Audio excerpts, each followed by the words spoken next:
नमस्कार, मैं हूं आदित्य और आप देख रहे हैं ईवन टीवी मध्य प्रदेश छत्तीसगढ़। आइए बढ़ते हैं खबरों की ओर।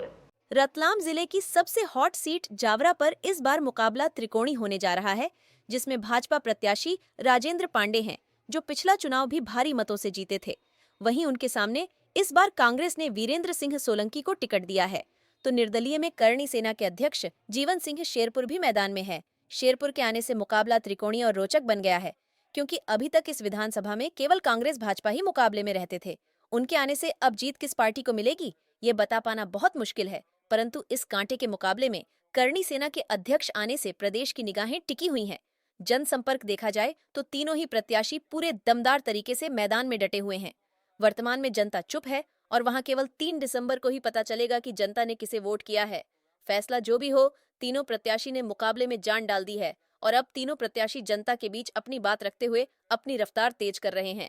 अब देखना यह है कि आखिर इस तेज रफ्तार में जीत किसे हासिल होती है। इसलिए जल्दी कर रहा हूँ, थोड़ा सा माफी चाहता हूँ। आप लोगों के कोई मान सम्मान को ठेस पहुंचाने की मेरी कतई मंशा नहीं है, लेकिन समय का अभाव होने के कारण थोड़ी जल्दी कर रहा हूँ। मैं आप सब लोगों से एक निवेदन करना चाहता हूँ, आजा अध्यक्ष जी, कि हमारे बीच में ये जो चुनाव है 17 नवंबर को, ये चुनाव वंशवाद के खिलाफ, ये चुनाव भारतीय जनता पार्टी की कुरीतियों के खिलाफ तो है ही, ये चुनाव एक भ्रष्टाचार की जो मुहिम पूरे भारतीय जनता पार्टी ने और इसकी शासनकाल ने पूरे मध्य प्रदेश में छेड़ दी है, उसके खिलाफ भी है। यहाँ जावरा विधानसभा में भारतीय जनता पार्टी ने जो उम्मीदवार दिया है, यहाँ के विधायक को वापस उम्मीदवार बनाया है। 5 साल वो लोगों के बीच आए गए नहीं। कभी बढ़ाइला तो मैं 100, 200, 500 बार जब भी आया, मुझे किसी कार्यक्रम में डॉक्टर पांडे नहीं मिले। कई आम लोगों तो ठीक है, भारतीय जनता पार्टी के नेताओं के यहाँ भी मुझे, कई कार्यकर्ताओं के यहाँ मुझे दिखे नहीं। तो ये उनको अहंकार हो गया है कि वो ऐसे पिता की संतान है कि उनको उनका अधिकार हो गया है विधायक बनना, ये घमंड उनको हो गया है।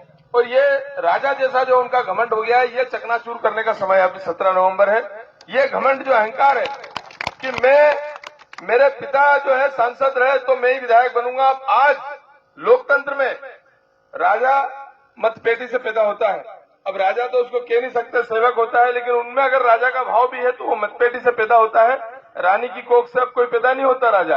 अब वो राजतंत्र का जमाना तो गया, लेकिन उनके अंदर ये जो भाव है, घमंड है कि मैं जनता के बीच जाऊं नहीं जाऊं, काम करूं नहीं करूं, मेरे यहाँ 100 आए तो 100 को डांट के भगा दूं, तब भी मैं पार्टी के नाम पे जीतता रहूंगा।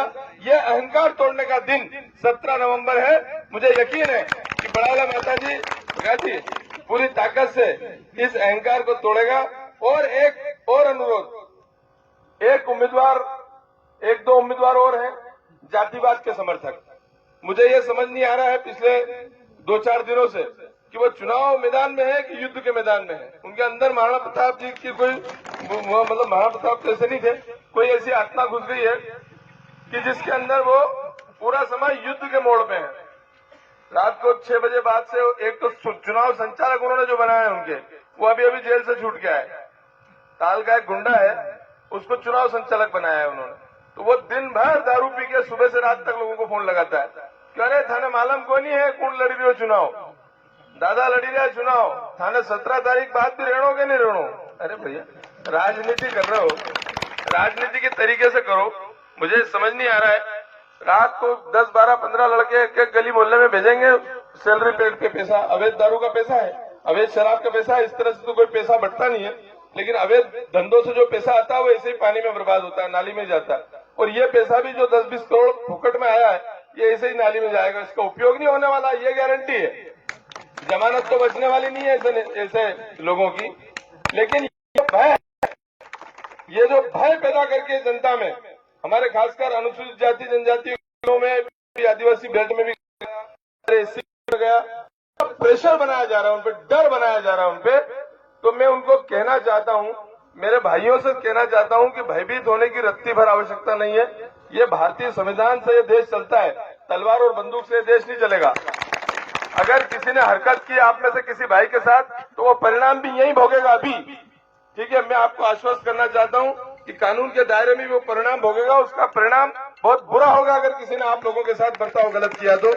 और उन लोगों को भी कहना चाहता हूं कि जरा अपनी हैसियत में रहो, ये लोकतंत्र है। लोकतंत्र में जनता विनम्रता से झुकती है, जनता पैर पड़ने से वोट देती है, जनता काम करने से वोट देती है, उनके लिए लड़ाई लड़ने से वोट देती है। जनता गोली का डर बताने से, न गाली गलौज करने से, दारू तो बेच सकते हो तुम, वोट नहीं ले सकते, ये परिणाम बता देगा 3 दिसंबर को। तो मेरा आप सबसे अनुरोध है कि ये समय जो है, ये आप लोगों का समय आने वाला है। मध्य प्रदेश में कांग्रेस पार्टी की सरकार बनने वाली है और आपका विधायक आपके बीच में 24 घंटे 12 महीने उसी तरह अलर्ट मोड पर, जैसे बड़ाला माता जी से कोई भी फोन इससे पहले आया हो, मैं 24 आवर्स अलर्ट मोड पे रहा, आपके बीच में कभी भी पहुंचा, हर सुख के दुख के कार्यक्रम में। और आप इस चुनाव के बाद भी उसमें पेटी से एक विधायक पैदा नहीं करेंगे। आप तो अपना भाई हैं, उसी को मजबूत कर रहे हैं। मैं आपको आश्वस्त करता हूं कि विधायक के रूप में भी उसी तरह अगले 5 साल आपके भाई की तरह, आपके बेटे की तरह, आपके साथी की तरह, आपके दोस्त की तरह, जिस तरह पिछले 5 साल से था, उसी तरह अगले 5 साल बड़ाला माता जी हो, आसपास के हर युवा साथी के साथ कंधे से कंधा मिलाकर आपके हक और अधिकार की लड़ाई लड़ूंगा। बस यही आश्वासन आप सबको देना चाहता हूं। बहुत बड़ी घोषणाएं करने की यहाँ आवश्यकता नहीं है, क्योंकि सबको पारिवारिक माहौल में हम लोग यहाँ रहते हैं और सबकी चूल्हे चौके तक एंट्री है, तो झूठ सच का कोई ज्यादा मामला है नहीं और मुझे आवश्यकता भी महसूस होती नहीं। मैं उम्मीद करता हूं कि यहाँ से भरपूर प्यार और समर्थन मिलेगा। बहुत बहुत धन्यवाद।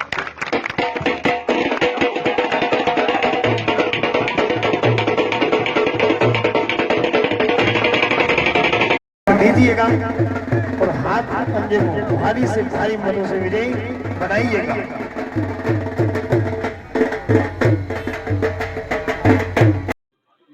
भाई साहब, किस तरह जनसंपर्क चल रहा है? आप लगातार घूम रहे हैं, जनता का कैसा समर्थन मिल रहा है? आप पहले भी चुनाव लड़ चुके हैं। जी, जन जन को मैं हृदय से बहुत धन्यवाद देना चाहता हूँ, उनकी भावनाओं का आदर और सम्मान करना चाहता हूँ। चुनाव अनेक लड़ा हूँ, मेरा यह 6ठा चुनाव है और यही जन विश्वास मुझे फिर से उम्मीदवारी के रूप में मिला है। इधर मेरा संगठन ने, पार्टी ने, वरिष्ठ नेतृत्व ने विश्वास किया और जन जन के सर्वे के माध्यम से ही ये सारी बातें निकल करके ऊपर पहुंचती है, तो जन विश्वास बड़ा आधार है। इतनी प्रसन्नता, इतना उत्साह मैंने विगत चुनाव में नहीं देखा और इतनी प्रसन्नता उत्साह के साथ साथ जो विश्वास व्यक्त किया जा रहा है, समर्थन व्यक्त किया जा रहा है, मैंने पहली बार महसूस किया है। मतलब कहीं ना कहीं आपने ये भी देखा होगा कि अभी एक दिन पहले निर्दलीय प्रत्याशी पैर छूने को लेकर उन्होंने एक बयान बदली और सोशल मीडिया पे काफी उसको लेकर चर्चा चल रही है। आपको कुछ क्या है? अब क्या कहूँ, मेरे छोटे भाई जैसे हैं और शायद राजनीति का उनका ये पहला अनुभव है। मैंने तो बहुत स्वाभाविक बात कही, मैंने कहा भाई शुभकामनाएं। जब बड़े भाई के रूप में मुझे मानकर एक छोटा भाई आदर देता है, सम्मान देता है और चरण स्पर्श करता है, तो मैं तो सीधे मान मर्यादा और संस्कृति को मानने वाला रहा हूँ। पूरा क्षेत्र जानता है इस बात को, मेरी मिलनसारिता को, मेरी आत्मीयता को, मेरी सहजता को, मेरे प्रेम को, मेरे स्नेह को और मेरे व्यवहार से हर आदमी लगभग परिचित है। मेरे स्वाभाविक तौर पे एक क्षेत्र भर से जो चर्चा आती है, मैंने कहा सब अपने ही है, अपना ही क्षेत्र है। मैंने कहा थोड़ी चर्चा आप करें, थोड़ी चर्चा मैं करूं, आप भी समझा देना, मैं भी समझा दूंगा। अपना यार वातावरण बहुत प्रसन्नता का रहना चाहिए और चुनाव अपन प्रसन्नता के साथ में लड़े। ये इतनी सामान्य सहज जो बातें रहती है, परस्पर अपनेपन की और अपनेपन की आत्मीयता की, मुझे नहीं पता क्यों उन्हें इतना असहज लगा और असहजता में जो अभिव्यक्ति निकल करके आई है वो निश्चित रूप से आपत्तिजनक है। भाई साहब, कहीं ना कहीं कांग्रेस पार्टी की प्रत्याशी की ओर से भी लगातार अपने उद्बोधन में कहीं ना कहीं आपका मर्यादित शब्दों का प्रयोग भी किया जाता है। देखिए ऐसा है, मुझे ऐसा लगता है कि जो मेरे दोनों भाई, मैं तो प्रतिद्वंदी भी नहीं मानता, दोनों को उम्मीदवार ही मानता हूँ। अभी नए हैं, उन्हें विकास कार्यों के बारे में बात करना चाहिए, उन्हें जन कल्याणकारी योजनाओं के बारे में बात करना चाहिए, उन्हें अपने द्वारा किए गए कार्यों, अपने दल के द्वारा किए गए कार्यों और इसी के साथ साथ में आगामी समय में वो क्या करने वाले हैं, उन बातों पर चर्चा करना चाहिए। ये तो कोई राजनीतिक मुद्दा ही नहीं होता है कि आप किसी पे व्यक्तिगत चर्चा ही करें, किसी को व्यक्तिगत केंद्रित करें। ये कोई व्यक्ति विशेष की बात नहीं है, प्रजातंत्र है, प्रजा के लिए है, जनता का, जनता के लिए, जनता के द्वारा, किसी एक व्यक्ति विशेष के द्वारा नहीं होता है। और ये शायद समझ की गहराई और उन गहराइयों की कमी की वजह से मेरे दोनों उम्मीदवार साथी मुझे लगता है कि कुछ ठीक नहीं कर रहे हैं। जय जवान जय जवान। बड़ैला माता जी के मेरे सभी बड़े बुजुर्गों को, वरिष्ठ जनों को, हमारे नेताओं को, सबके चरणों में प्रणाम करता हूं। यहाँ के युवा साथियों को बहुत बहुत इस जोशीले अभिनंदन के लिए धन्यवाद देता हूं। बड़ैला में जल्दी करने की आदत मेरी है नहीं, 500 बार आया होऊंगा तो हमेशा घंटे आधा घंटा रुक के जाता हूं, लेकिन आज 2 बजे का समय था। पहले कैंसिल कर रहे थे यहाँ का प्रोग्राम, फिर बाद में हमारे भाई लोगों ने कहा कि नहीं 2 मिनट के लिए रुक जाना खाली, तो मैं इसलिए रुका। अब 2 बजे की बजाय 3 बजे गए हैं और प्रचार वहां 3 बजे जावरा में चालू होने वाला है। मतलब वहां लोग इकट्ठे हो गए। बहुत कशमकश की इसलिए जल्दी कर रहा हूं, थोड़ा सा माफी चाहता हूं। आप लोगों के कोई मान सम्मान को ठेस पहुंचाने की मेरी कतई मंशा नहीं है, लेकिन समय का अभाव होने के कारण थोड़ी जल्दी कर रहा हूं। मैं आप सब लोगों से एक निवेदन करना चाहता हूं, आजा अध्यक्ष जी, कि हमारे बीच में ये जो चुनाव है 17 नवंबर को, ये चुनाव वंशवाद के खिलाफ, ये चुनाव भारतीय जनता पार्टी की कुरीतियों के खिलाफ तो है ही, ये चुनाव एक भ्रष्टाचार की जो मुहिम पूरे भारतीय जनता पार्टी ने और इसकी शासनकाल ने पूरे मध्य प्रदेश में छेड़ दी है, उसके खिलाफ भी है। यहाँ जावरा विधानसभा में भारतीय जनता पार्टी ने जो उम्मीदवार दिया है, यहाँ के विधायक को वापस उम्मीदवार बनाया है।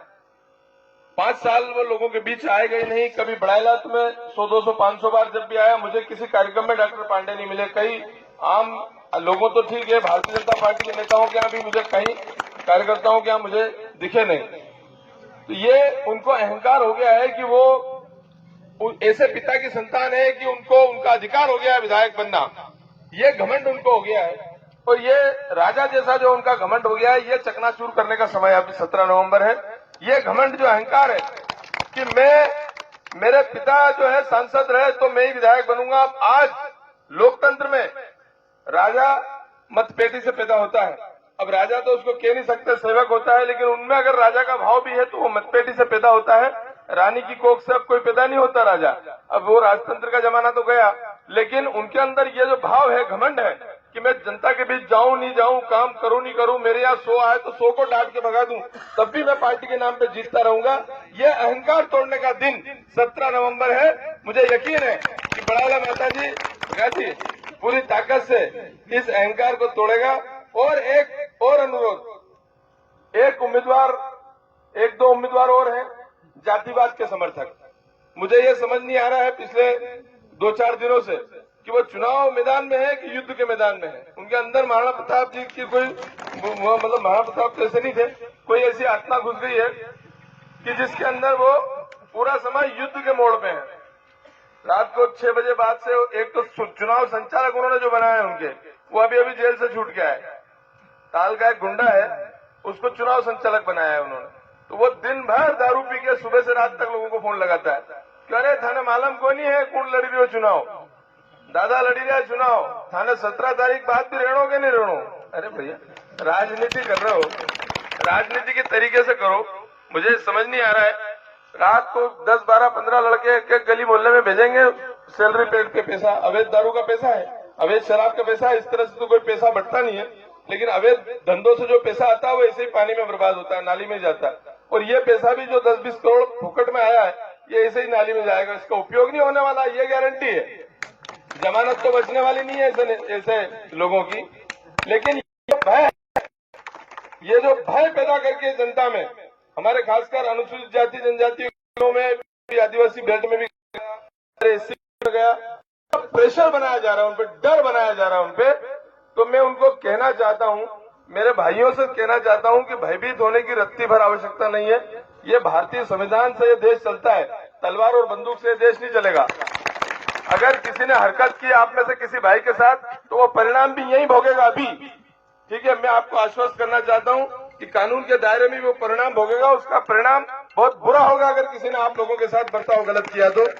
और उन लोगों को भी कहना चाहता हूं कि जरा अपनी हैसियत में रहो, ये लोकतंत्र है। लोकतंत्र में जनता विनम्रता से झुकती है, जनता पैर पड़ने से वोट देती है, जनता काम करने से वोट देती है, उनके लिए लड़ाई लड़ने से वोट देती है।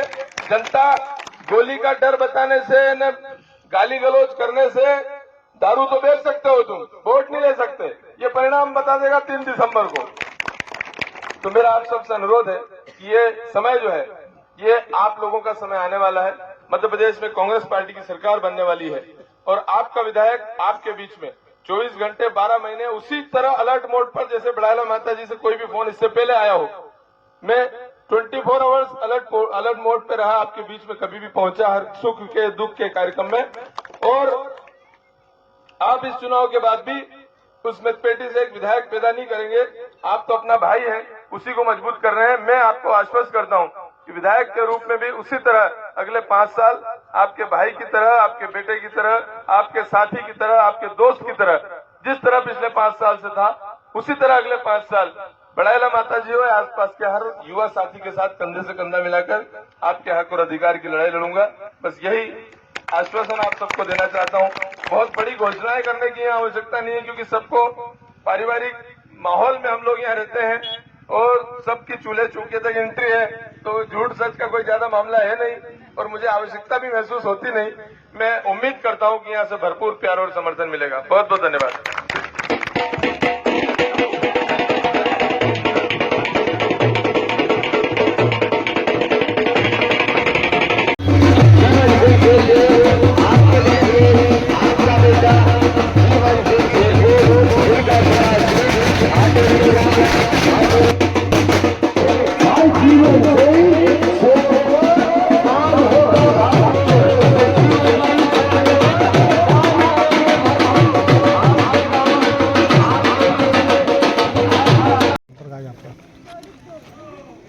जनता से मिलाप चल रहा है, संपर्क तो पहले से है, मिल रहे हैं, उनको बता रहे हैं कि 75 सालों में देश की दोनों राष्ट्रीय पार्टियों ने अभी तक जो मूलभूत सुविधाएं है वो उपलब्ध नहीं करवा पाई है। चाहे शिक्षा के क्षेत्र में हो, स्कूलों में अच्छी व्यवस्था नहीं, इसलिए प्राइवेट स्कूलों की तरफ लोग भाग रहे हैं। सरकारी अस्पतालों में अच्छी व्यवस्थाएं नहीं है, इस वजह से प्राइवेट अस्पतालों की ओर भाग रहे हैं। और रोजगार के लिए प्रदेश छोड़ के बाहर प्रदेशों में काम करने के लिए जा रहे हैं, देश से बाहर भी काम करने के लिए जा रहे हैं। तो इसके पीछे कोई फेल हुआ है तो सरकारें फेल हुई है, चाहे वो कांग्रेस की रही हो या भाजपा की रही हो। आम व्यक्ति फेल नहीं हुआ। आम व्यक्ति ने पहले कांग्रेस पे विश्वास जताया, कांग्रेस फेल हो गई, भाजपा पे जताया, वो फेल हो गई। अब उनने अपने उम्मीदवार को खड़ा किया है। मैं जनता का उम्मीदवार हूँ, मैं भारतीय जनता पार्टी और कांग्रेस का उम्मीदवार नहीं हूँ, मैं जनता का उम्मीदवार हूँ और जनता ने मुझे खड़ा किया है इन मूलभूत सुविधाओं को दिलाने के लिए। तो ये संपर्क नहीं है, ये मिलाप है, एक दूसरे से चर्चाएं हैं। गाँव के लोग जो हैं, मतदाता जो है, हमें समस्याएं बता रहे हैं और समस्या को सुलझाने के लिए बोल रहे हैं कि पहले जीत के आओ, उसके बाद ये समस्या हल करना। एक वीडियो सोशल मीडिया पे वायरल हो रहा है कांग्रेस प्रत्याशी का, जिसमें उन्होंने बहुत सारी चीज़ें कही हैं, आपने भी सुना ही होगा, क्या कहेंगे आप? क्या कहा है आप बताइए ना। जैसे कि उन्होंने कहा कि जो चुनाव का संचालन कर रहे हैं वो फोन लगा रहे हैं। चुनाव आयोग से आप पूछिए कि हमारा चुनाव संचालन, विक्रम सिंह सिसोदिया को हमने चुनाव संचालन बना रखा है, जिन पे मुकदमा भी नहीं। दूसरी बात, ये काम भारतीय जनता पार्टी और कांग्रेस कर रही है। उनके डर से लोग अपने घरों पे झंडे नहीं लगा पा रहे हैं, उनको धमकाया जा रहा है, डराया जा रहा है। अभी भी एक घटना हुई जहाँ पर उनने हमारे झंडों को फेंक दिया, फिर भी हमने एफआईआर नहीं करी। रात में हम आवेदन भी देने गए थे, उसके बाद भी हमने सोचा कि इस प्रकार की राजनीति करना हमारे लिए अच्छा नहीं है। हमने हमेशा से विचारों की राजनीति की है, सिद्धांतों की राजनीति की है और उसी राजनीति को लेकर हम चल रहे हैं। हम किसी में भेदभाव नहीं समझते, पर उनने जाति के नाम पर, धर्म के नाम पर, उनने सोशल मीडिया पर एक चीज़ और कही, वो महाराणा प्रताप आ जाते हैं उसके शरीर में। तो महाराणा प्रताप तो सबको लेके चलते थे। उनने ये भी बोला कि नहीं वो उनके जैसा नहीं है। हाँ, मैं मानता हूँ कि मैं महाराणा प्रताप के चरणों की धूल के बराबर भी नहीं हूँ, पर उनके सिद्धांतों पे चलते हुए जिस प्रकार से उन्होंने हकीम का सूरी पठान को साथ में लेके चले, जिस तरह वो मीणा समाज को साथ में लेके चले, सर्वहारा समाज को साथ में लेकर उनने अपना युद्ध लड़ा अपने वतन के लिए, अपनी मातृभूमि के लिए, हम भी अपनी मातृभूमि अपने वतन के लिए लड़ेंगे, सारे वर्गों को सारे धर्मों को साथ में लेके और न्यायपूर्ण तरीके से लड़ेंगे। भाजपा प्रत्याशी और आपका एक वीडियो वायरल हो रहा था जहां आप आशीर्वाद लेने पहुंचे थे और समझा दूंगा और समझाने की बात को लेकर काफ़ी सोशल मीडिया पे भी तेज़ी चली है कि कि वो उन्हीं की तरफ से था। मैंने तो आशीर्वाद लिया उनसे। मैंने कहा कि आप मुझे आशीर्वाद दीजिए और मैं हमेशा से उनसे आशीर्वाद लेता आ रहा हूँ। जब भी वो मुझे मिलते थे तब मैं उनके चरण छूता था। एक तो ऊपर से ब्राह्मण है और फिर हमारे पारिवारिक भी हैं, तो हमने उनसे आशीर्वाद लिया और उनसे कहा कि आप मुझे आशीर्वाद दीजिए। तो उनने भी मुझे कहा कि बड़े भाई होने के नाते मैं आशीर्वाद दूंगा, पर फिर उन्होंने कहा कि तेरे जो साथ में वो बच्चे रहते हैं उनको समझा लेना। और उसके बाद फिर उन्होंने आपने पूरा वीडियो देखा ही है, क्या कहा है कि जैसे तुझको समझाया वैसे उनको भी समझा लेंगे। हाँ, श्याम मुझे भी समझाया है। तब मेरी बात सुनिए, इस प्रकार की अच्छी राजनीति करना अच्छी बात है। अब मेरी बात सुनिए, यदि कोई विधायक किसी गांव में गया नहीं, अब इस गांव के युवाओं से पूछिए आपके गांव में विधायक जी कितनी बार आए थे भैया? एक भी बार नहीं आया। 5 साल में एक भी बार नहीं आया। और आप 10 बार आओगे, ये भी है, आप 10 बार ना आया हूँ और राजनीतिक क्षेत्र में 2 महीने से सक्रिय हूँ। कहीं जनता का समर्थन ही तो दोनों पार्टियां आपको टारगेट नहीं कर रही हैं। जनता का जिस तरह आपको समर्थन मुझे दोनों दलों के युवाओं का, बुजुर्गों का, माता बहनों का आशीर्वाद है और निश्चित तौर पे वो मुझे विजय भी करेंगे। पहली बार ऐसा संयोग है कि हर गांव में कांग्रेस और भाजपा की जो पोलिंग संभालते हैं, जो गांव को संभालते हैं, जो यहाँ पर मतदाता हैं भारतीय जनता पार्टी और कांग्रेस के, वो दोनों साथ में मिलकर प्रचार कर रहे हैं। आप सोच लीजिएगा हमारी जीत का प्रचंड बहुमत कैसा होगा। स्वागत है आपका A1 TV satellite Hindi news channel में। और हमारे बीच में कर्णी सेना परिवार के प्रमुख जीवन सिंह शेरपुर अभी मौजूद हैं, जिनको आज ऋचा चांदा गांव में जनसंपर्क के दौरान हम इनसे चर्चा करेंगे। सर, बहुत बहुत स्वागत है आपका। बताएंगे किस तरह समर्थन मिल रहा है आपको यहाँ? समर्थन तो ऐसा है, जहाँ दोनों दलों को लोगों को ढूंढना पड़ रहा है, पैसे बांटने पड़ रहे हैं, वहाँ उसके पूरा विपरीत हमारे यहाँ जेब से कार्यकर्ता पैसा खर्च कर रहा है, जेब से सारी सुविधाएं कर रहा है और गांव में खुद आगे रह के घूम रहा है। हम फ़ोन नहीं लगाते हैं। हमारे यहाँ देख लीजिए, पूरी जनसंपर्क में हर गांव में जाते हैं, वहाँ एक युवाओं की भीड़ रहती है, बुजुर्गों का आशीर्वाद रहता है। इसी प्रकार से हम घूम रहे हैं और हमको आशीर्वाद पर्याप्त मिल रहा है और दूसरे दलों को लोग नहीं मिल रहे। भाई साहब, अभी एक वीडियो माताजी बड़ा इलाका वायरल चल रहा है जिसमें कांग्रेस प्रत्याशी बहुत कुछ आरोप लगाना है। आपने भी देखा होगा, समर्थकों ने बताया होगा, क्या कहेंगे आप? आरोप लगाना अलग बात होती है, सिद्ध करना अलग बात होती है। प्रत्याशी ने आरोप लगाया, आप समझिए कि गुंडागर्दी हो रही है। गुंडागर्दी कर कौन रहा है? वही लोग। लोगों को चमका कौन रहे हैं? वही लोग। हमारे पास तो निर्दलीय, हम किसको चमकाना जाएंगे? और आपको पता है कि यदि किसी को आप धमका भी दोगे तो आप वोट देखना थोड़ी जाओगे कि वोट हमने किसको दिया है। वो धमका डरा के हमारे साथ खड़े रहने से लोगों को मना कर रहे हैं। वो लोगों को डरा धमका रहे हैं कि उनके पास मत जाओ। जाति धर्म के नाम पे लोगों को भ्रमित कर रहे हैं, हर प्रकार से भ्रमित कर रहे हैं और बोल रहे हैं गुंडागर्दी कर रहे हैं। आलोट और ताल के जो बता रहे हैं, वो तो आलोट से तो खुद आए हुए हैं और ताल का जिनका नाम बता रहे हो कि ताल के गुंडे आके बदमाशी कर रहे हैं, आज से 4 साल 5 साल पहले मैंने उनको उनके पाँव पकड़ के बैठ के आशीर्वाद लेते हुए देखा है कि आपका आशीर्वाद रहेगा तो हम राजनीति में सफल रहेंगे। तो ऐसे लोगों को 2 मुँह के सांप बोलते हैं। उनने मेरे पे एक आरोप और लगाया कि उसके वो ऐसा लगता है जैसे युद्ध मोड में रहता है, वो महाराणा प्रताप उसके रील में आ जाते हैं, इस प्रकार की उनने बात की। तो मैं मानता हूँ उस बात को कि महाराणा प्रताप के पद चिन्हों पर चलेंगे तो उनकी छवि कहीं तो दिखेगी, पर मैं उनके पाँव की धूल के बराबर भी नहीं हूँ। पर जिस प्रकार से उनने सर्वहारा समाज को साथ में लेके चले थे महाराणा प्रताप, जिस प्रकार से हकीम का सूरी पठान मुस्लिम होते हुए भी उनके सेनापति थे, जिस प्रकार से आदिवासी समाज ने भी उनका साथ दिया, जिस प्रकार से हर जाति वर्ग धर्म के लोग व्यक्तियों ने उनका साथ दिया और मातृभूमि और देश की रक्षा के लिए, अपने वतन की रक्षा के लिए अपना सर्वस्व न्यौछावर किया, उन्हीं सिद्धांतों पर हम चलते हैं। हम भी अपना सर्वस्व न्यौछावर करने में यकीन करते हैं कि अपने देश पे यदि आँच आए तो अपना सब कुछ न्यौछावर कर देंगे, पर अपने देश पे आँच नहीं आने देंगे। और ये युवाओं की फौज है, ये भी उसी विचारधारा के साथ चलती है, इसलिए हमको बहुमत भी अच्छा मिल रहा है और उनको मालूम है कि पहला ही विधायक ऐसा जाएगा जो किसानों की, युवाओं की आवाज़ उठाएगा। सर, एक और वीडियो चल रहा था जिसमें आप और भाजपा प्रत्याशी जिसमें आप आशीर्वाद लेने पहुंचे थे और वहां कुछ सोशल मीडिया पे ऐसा चल रहा था कि समझा दूंगा समझा देंगे, क्या था? ये तो उनकी गुंडागर्दी है, वो अपने पावर को बताते हैं। ये तो अच्छा हुआ कि उन्हीं के किसी व्यक्ति ने उस वीडियो को बना लिया था और उसको प्रेषित भी कर दिया, तो लोगों के सामने वास्तविक घटना सामने आ गई। पर जब हमको धमकाया था और हमने जाके ही मावता में मंच से कहा था, तब लोगों को वो बोल रहे थे कि वो तो झूठ बोल रहे हैं, उनका तो काम ही झूठ बोलना है, झूठ बोल के राजनीति करते हैं। और जब वो वीडियो सामने आया तब लोगों को ये वास्तविकता कोई पता चली आइडिया कि भी इस है कि प्रकार। आपके किसी कार्यकर्ता को लगाया था फोन शामिल? हाँ, वो भी है, उस समय आने पे उसको भी बताया जाएगा। यदि अब भी वो हरकतें करना बंद नहीं करी तो उनकी वो रिकॉर्डिंग है वो पेश की जाएगी। क्या मानते हैं आप दोनों ही पार्टियां आखिर आप ही को टारगेट क्यों कर रही हैं? जीतने वाले व्यक्ति से लड़ाई लड़ी जाती है, उनको बताया कि जीत कौन रहा है तो टारगेट किसको किया जाएगा। जीतने वाले व्यक्ति के पीछे ही लोग लगते हैं, जो उनको तो खुद को पता है कि वो हारने वाले, इसलिए तो हम उनकी बात नहीं करते। तो आप हमारे सामने बात कर रहे हो, बहुत बहुत धन्यवाद। नारू खान संधा आ गया।